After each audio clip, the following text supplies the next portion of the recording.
Oi pessoal, tudo bem? Aqui é o professor Roberto Bassi, da disciplina Teoria Geral das Organizações. Hoje eu vou condensar a nossa segunda e a terceira aulas num único vídeo, certo?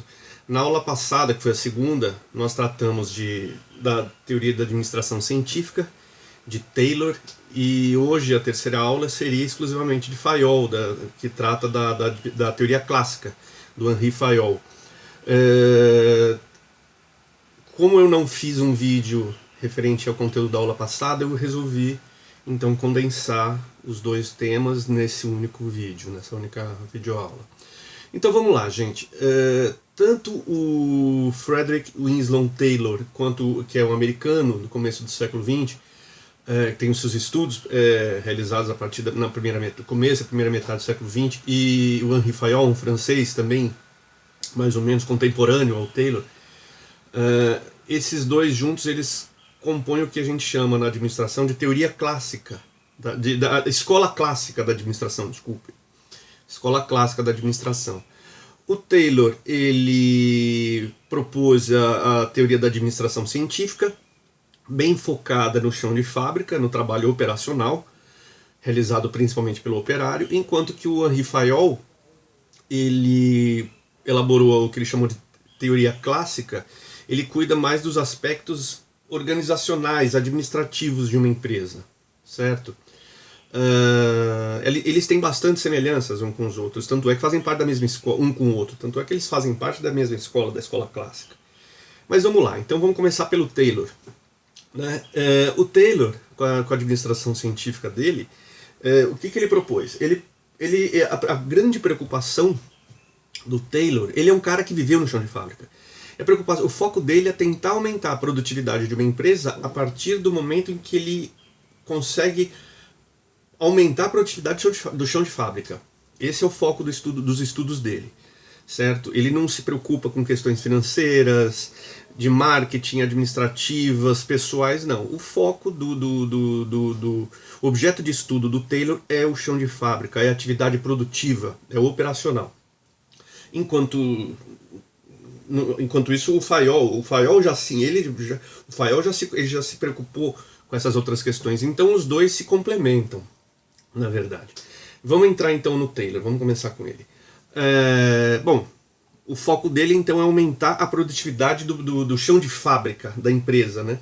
Ele, ao longo do tempo em que esses estudos que ele propõe, você pode dividir em duas fases, teoricamente, né? Vamos cuidar de questões metodológicas aqui. Então vamos dividir em duas fases. A primeira fase dos estudos dele, a gente pode dizer que ele se concentrou no estudo dos tempos e movimentos, enquanto que na segunda fase ele cuidou de alguns outros princípios da administração científica, né? Me referi à administração científica. Na visão tanto do Taylor quanto do Fayol, a administração ela deve ser encarada como uma ciência, e não como uma simples tarefa de administrar ou como uma simples tarefa de gerenciar um capital, não. Na visão dele, a administração é uma ciência e que deve ser levada muito a sério pelas organizações, uma vez que o grande objetivo da administração, o grande benefício da implantação da administração por parte das organizações é o aumento do desempenho, é o aumento da produtividade e, no final, consequentemente, do aumento da lucratividade da empresa. Enfim, vamos lá. Nessa primeira fase dos estudos do Taylor, em que a gente chama de estudo dos tempos e movimentos, ele fez exatamente isso. Imaginem assim, ele pegou uma tarefa específica e dividiu. Ele pegou lá, por exemplo, produção de um carro. Produção de um carro. Quais são as etapas que percorrem ao longo da produção, desde a chegada da matéria-prima, dos componentes, daí chegam os componentes, são recebidos, esses componentes são transferidos, são transportados para a linha de produção, separados de acordo com as suas áreas, com as suas funções, né? Porque os componentes do carro são vários. Você tem o chassi, você tem o motor, você tem parte de cabeamento, você tem vidros, plásticos, enfim, você tem uma série de partes diferentes do carro que vão sendo montadas simultaneamente. Então, depois dessa separação, a produção ela obedece, ela tem uma sequência lógica que deve ser implantada. Então ele estudou esses movimentos todos, né, até o término, até o fim da construção, da fabricação desse carro, e estudando todos esses movimentos, o que ele fez? Então, primeiro, estudou os movimentos que até então faziam parte da linha de produção, da sequência de produção. Depois ele dividiu cada um desses movimentos em partes separadas, em partes mínimas. Ele viu, poxa, todos os movimentos são necessários, aquilo que não for necessário tira fora, elimina, você reduz o tempo. Se eu não tenho mais uma etapa desnecessária, eu tenho tempo sobrando, então quer dizer, eu trago para antes a etapa seguinte. Então tudo que fosse desnecessário ele propunha eliminar. Como você descobre o que é desnecessário e o que não é? Uma das formas é padronizar métodos. Por exemplo, o que ele fez? Imagine uma linha de produção onde não existe um método de fabricação padronizado. Cada operário, então, ele pode fazer do seu jeito, executar o trabalho do jeito que melhor lhe parece. Aí, então, imagine que você vai ter, então, 10 operários fazendo a mesma coisa, com a mesma função, mas cada um desempenhando essa função de uma maneira diferente. O objetivo do Taylor era fazer o quê? Pega esses vários funcionários que fazem a mesma função de maneiras diferentes e vamos descartar os mais lentos. Então pronto, os mais lentos já estão fora, porque o foco aqui é ganho de produtividade. Estou falando de tempo. Produzir mais em menos tempo. Então os mais lentos já caem fora. Quer dizer, o método que eles utilizavam já pode ser totalmente descartado.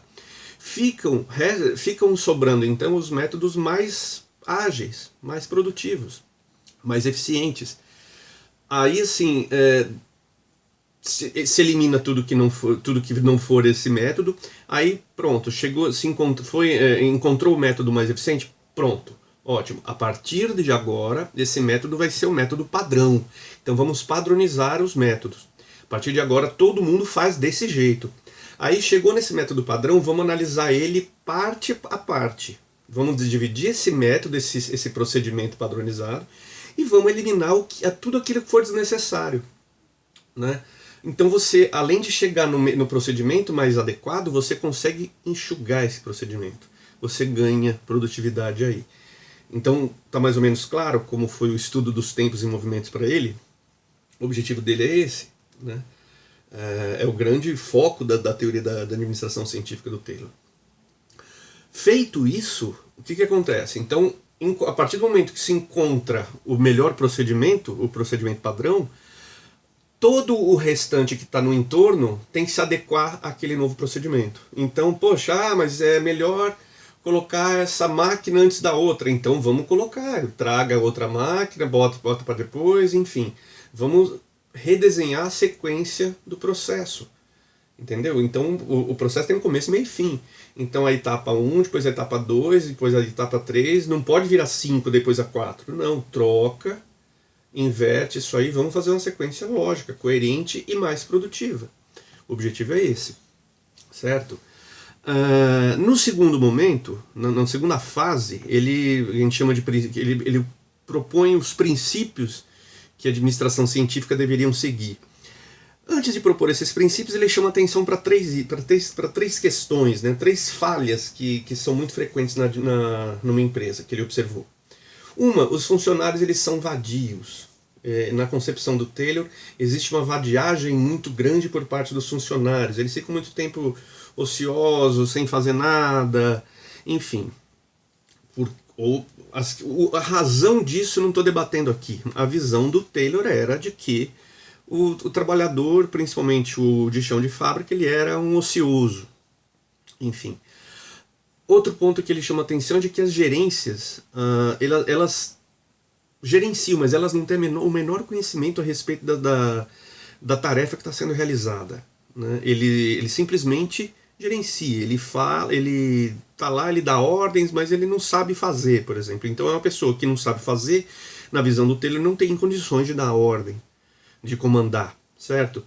E esse ponto que eu falei agora, que eu descrevi a respeito, como se referindo à primeira fase do Taylor, mas ele propõe, a partir desses estudos que ele realizou na primeira fase, aqui na segunda ele propõe então que as empresas passem a unificar as suas técnicas e ferramentas, técnicas, métodos, ferramentas de trabalho, né? Porque ele observou que isso aí é benéfico para a administração, certo? Então, durante essa fase, ele se preocupa com esses problemas e tenta propor soluções para isso. Ele, ao longo de todo esse período, da segunda fase, ele compõe aquele que chama de organização racional do trabalho. Ou seja, o trabalho tem que ser executado de maneira racional, não é no feeling, não é no achômetro. A administração, como ciência, na visão do Taylor, ela tem que ser desempenhada de uma maneira criteriosa, de uma maneira que siga uma metodologia. Metodologia essa que foi testada e comprovada como a mais eficiente, e aí por aí vai. Enfim, então a organização racional do trabalho, proposta por ele, parte dos seguintes princípios. Estudo dos tempos e movimentos, sobre o qual a gente já falou. Divisão do trabalho, que é exatamente aquilo lá. Pega-se a tarefa, divide ela em várias partes menores e elimina aquilo que for desnecessário. Com isso você encurta o tempo necessário à realização dessa tarefa. Padronização de métodos e ferramentas. Exatamente isso aí, é que eu já falei aqui. Você consegue encontrar o método mais adequado e, a partir daí, você padroniza. A partir do momento que você conseguiu chegar no procedimento mais eficiente, você adota esse procedimento como padrão. A mesma coisa as ferramentas. Não adianta eu querer colocar a roda num carro com alicate. Isso não tem cabimento. Você tem que usar uma chave de boca, uma chave de roda, né? Enfim, as ferramentas têm que ser padronizadas também. Os cargos e as tarefas têm que ser desenhados. Por exemplo, cada cargo tem que ter as suas tarefas relacionadas ao desempenho das tarefas, a administração, controle, padronização, checagem, monitoramento, orientação de tudo aquilo que está abaixo. Uma área financeira não tem que se meter em área comercial, por exemplo, né? A área financeira tem que se dedicar às questões relacionadas à obtenção e à gerência de capital, dos recursos financeiros da empresa. Assim como a área técnica, a área operacional não tem que se meter na área financeira. Cada um com o seu conjunto de tarefas, cada cargo com a sua posição dentro de uma hierarquia. Então você tem uma hierarquia vertical, cada um obedece ao seu superior, assim como você também tem uma divisão horizontal, cada área com a sua função pré-estabelecida. O Taylor também ele se dedicou às questões do estudo da fadiga humana. Parece que, nossa, no primeiro momento parece que ele não enxerga isso. Na verdade, ele não considera muito o trabalhador como um ser humano. Ele olha o trabalhador como uma peça de uma máquina, é uma engrenagem, basicamente. Então, quer dizer, mas ele estuda, ele estuda a fadiga humana, o cansaço humano, não por questões humanitárias, mas por questões produtivas. Ele entende, ele percebe que um trabalhador que fica trabalhando o dia inteiro sem parar, ele chega num momento de exaustão muito cedo. E quando ele chega nesse pico de exaustão, ele não consegue mais produzir. O que ele faz é que para frente tem grande possibilidade de apresentar erro. Então ele propõe descansos periódicos para que o trabalhador ele se restabeleça, ele recupere as energias gastas, certo? Então com isso ele aumenta a produtividade, ele mantém a produtividade, ele pode não ter um pico, mas ele mantém constante numa linha aceitável. Tem também a supervisão funcional, ou seja, cada um supervisiona aquilo que está relacionado à sua função, né? Tem um supervisor em cima fiscalizando aquilo que está abaixo, nunca se metendo em áreas diferentes, certo? Algumas críticas feitas à administração científica do Taylor. Mecanicismo. Falam que ele é extremamente mecânico, porque de fato ele concebe o ser humano como uma peça, uma parte da linha de produção, certo? Simplesmente assim. Uma sugestão que eu dou para vocês, assistam aquele filme do Charlie Chaplin, Tempos Modernos. Aquele filme é o exemplo clássico do Taylorismo. Assistam aquele filme. Outra crítica, super especialização do operário. O operário passa a fazer uma única tarefa, ele só faz aquilo o tempo todo dia a mesma coisa. É bom porque ele repete, cada vez que ele repete, melhor ele faz aquela atividade. Ele produz melhor e mais rápido, com menos erro. O problema é que ele só tem condições de olhar aquilo. Ele fica ali, naquilo. Ele perde totalmente a possibilidade de contribuir com outras áreas, com outras funções. O Taylor ele enxerga o homem então como isso, ele tem uma visão microscópica, né? O homem é só uma parte de um todo, ele é uma peça, uma engrenagem. De acordo também com a visão dos críticos, a administração científica ela não passa de um receituário, uma prescrição médica. Ela cria normas, procedimentos, ela sugere isso aí, mas ela esquece o restante, né? Ela também tem uma visão muito limitada simplesmente ao chão de fábrica. Ela esquece a área comercial, ela esquece qualquer outra área da empresa, esquece o mundo lá fora, esquece que você está lidando com seres humanos dentro de uma empresa. Enfim, ela tem uma visão limitada. Vamos agora falar da teoria clássica do Henri Fayol. Ele, assim como o Taylor, ele também propõe uma série de medidas cujo propósito é aumentar a produtividade, a eficiência de uma empresa, né? Mas ele se preocupa mais com as questões administrativas, com as questões de comando, de gerência de uma empresa. Para ele, a empresa ela deveria ser dividida em 6 áreas diferentes, de acordo com as funções que existem na empresa. Função técnica, está relacionada ao chão de fábrica. Está relacionada à produção dos bens ou serviços. Num banco também, enfim, tem área técnica. Não é só uma indústria. Mas a função técnica, primeira delas, função técnica. Está relacionada à produção dos bens e serviços. Função comercial, relacionada à compra e venda dos produtos ou dos insumos necessários à fabricação daquele produto, daquele serviço. Função financeira, está relacionada à obtenção e à gerência do capital por parte da empresa. Função de segurança visa proteger tanto os bens materiais quanto os seres humanos que fazem parte da empresa, que nela trabalham. Função contábil está relacionada aos registros de balanço, inventário, enfim, o levantamento de custos da empresa, esses dados todos. E, por último, e na visão dele a mais importante, a função administrativa, está relacionada, essa sim, à integração de todas as outras, né? Dentro da função administrativa, ele elenca alguns atributos que ele julga essenciais, né? Que algumas tarefas, algumas funções que dentro da função administrativa existem funções que ele considera muito importantes. Prever é tentar antecipar o que vai acontecer no futuro. Então um administrador ele tem que ter essa capacidade de predição, certo? Organizar, vamos montar uma empresa, vou organizar, ela vai ser construída nesse prédio, então tem que organizar toda a infraestrutura, as salas onde é que vão estar, onde é que vai estar a produção, onde é que vai estar, como é que é a questão logística, enfim, organizar, é isso aí. Comandar é você dar ordens, você tentar fazer com que aquilo que você queira que os seus funcionários façam seja de fato feito. Coordenar é uma visão um pouco mais branda no que diz respeito ao comando, né? Você tenta na coordenação tentar harmonizar. Olha, nós aqui da empresa gostaríamos que fizesse dessa forma, dessa maneira. Eu entendo que você tem certa dificuldade, mas vamos lá, no que eu posso te ajudar?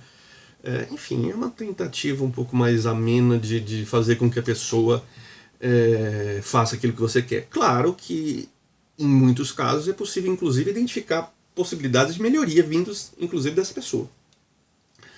E controlar, verificar se tudo que você fez foi executado da maneira, tudo que foi feito na empresa foi executado da maneira correta, da maneira como se esperava e se obteve os resultados esperados, certo? Para o Fayol, existem alguns princípios gerais da administração, vou mencionar alguns aqui, por exemplo, divisão do trabalho. Ele também, assim como o Taylor, ele propõe divisão do trabalho, geralmente de acordo com as funções da empresa, aquelas 6 funções lá que a gente acabou de ver. Disciplina, deve haver disciplina, deve-se obedecer às normas, aos critérios estabelecidos, tanto normas de convívio, mas também normas para a realização dos trabalhos. Uma empresa não pode ser tocada da maneira que se quiser. Hoje eu acordei bem, vou tocar dessa forma, amanhã eu estou de mau humor, eu vou tocar de outra. Não pode ser desse jeito. Os critérios não podem ser subjetivos dessa maneira. Senão os resultados também vão ser totalmente diferentes. A empresa ela se torna totalmente imprevisível se for feita assim. Por isso que são necessários os procedimentos. Subordinação dos interesses individuais aos gerais. Para qualquer integrante de uma empresa, ele sempre tem que pensar primeiro nos interesses da empresa, ou do setor que seja, e não do seu próprio interesse. O ideal é que aconteça isso, desde o nível mais baixo até o presidente da empresa. Ele está ocupando aquele cargo, ele não é aquele cargo. Ele está ocupando. Amanhã pode ser que ele seja mandado embora, amanhã pode ser que ele seja remanejado ou promovido até. Né? Mas ele, por enquanto, ocupa aquele cargo. E ele deve fazer o possível para fazer com que aquele cargo, com que as funções inerentes àquele cargo sejam desempenhadas da melhor maneira possível, atendendo às normas e procedimentos estabelecidos previamente. Algumas críticas à teoria clássica do Fayol. Da mesma maneira, eles também falam que ele tem uma abordagem simplificada da organização, ele só olha aquela questão administrativa, ele esquece de olhar para o trabalhador como um ser humano que tem necessidades, que tem vontades, que tem desejos, sonhos, medos, inseguranças, enfim, né? Dificuldades de aprendizado em boa parte dos casos, principalmente quando a gente se refere a funcionários de menor posição na escala hierárquica, enfim, que não tiveram acesso à educação, uma educação adequada, ou até problemas de alimentação na infância. Enfim, ele desconsidera isso tudo. Né? Ele também, assim como o Taylor, ele se preocupa com o extremo racionalismo das normas, dos procedimentos, da estrutura da empresa, enfim. A grande parte das críticas vem em torno disso. Tanto um quanto o outro, Fayol e Taylor, eles olham para a empresa como um organismo fechado, eles esquecem que a empresa ela faz parte de uma sociedade onde existem outras empresas do mesmo ramo que podem competir com elas, existem as necessidades do mercado, existe toda uma conjuntura socioeconômica, cultural, jurídica. Eles desconsideram isso, como se o sucesso de uma empresa dependesse única e exclusivamente dela. Isso não acontece, isso não é verdade. Os dois, eles têm uma visão da empresa, o que a gente a partir do que a gente chama de teoria da máquina, né? Uma empresa não é uma máquina. Uma empresa é composta por máquinas, equipamentos, normas, pessoas. Né? Então, falta, na visão dos críticos, tanto no Taylor quanto no Fayol, essa visão humanizada da coisa. Bom, como sempre, eu vou mandar para vocês, além desse vídeo, o link desse vídeo, eu vou mandar a apresentação no PowerPoint com esse conteúdo dessa aula, dessa videoaula, e os arquivos em PDF das aulas 2 e 3. Tudo bem? Ao final de cada uma delas, como de costume, você já sabe, tem uma atividade referente ao conteúdo da aula, que vocês vão me entregar ao final, quando nós retomarmos as aulas presenciais. A atividade pode ser feita em dupla, tá certo? E bom final de semana a todos, se cuidem, fiquem em casa. Até logo, tchau.